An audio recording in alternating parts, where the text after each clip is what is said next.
আজকের topic rheumatoid arthritis. এটি এক ধরনের অটো ইমিউনি ডিজিজ।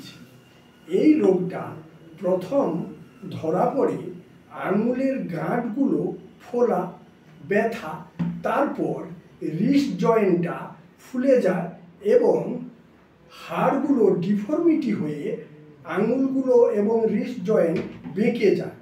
তারপর কোনো একটা হাঁটু ধরে যায় এবং হাঁটুটার মধ্যে হাড় বৃদ্ধি হয়ে যায়, হাড়ের একদম ডিফর্মিটি হয়ে যায়, মানুষ চলাফেরা করতে পারে না। এই অসুখটা বেশিরভাগ মেয়েদের ক্ষেত্রে হয়। ঠিক 10 বছর থেকে 30 বছর বয়স পর্যন্ত মেয়েদের এই অসুখটা হয়ে থাকে।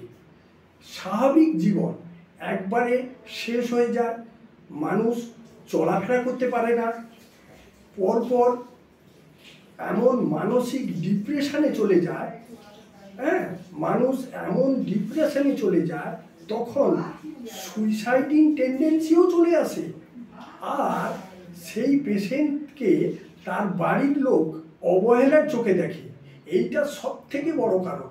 আমরা ছেলেরা আমাদের ছেলেদের কোনো অসুখ হলে বাড়ির সবাই খুব যত্নে রাখে, কিন্তু কোনো একটা মহিলা পেশেন্টের এই অসুখ হয়ে গেলে সে যখন কিছুই করতে পারে না, তার প্রতি সবার ভালোবাসা নষ্ট হয়ে যায় আর সেই মেয়েটা খুব অসহায়ের মধ্যে জীবন কাটায়।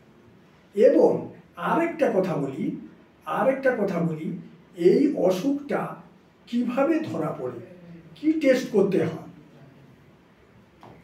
RA ফ্যাক্টর পজিটিভ ধরা পড়ে, ব্লাড টেস্ট করলে RA ফ্যাক্টর পজিটিভ এবং HLA-B27ও পজিটিভ হয়।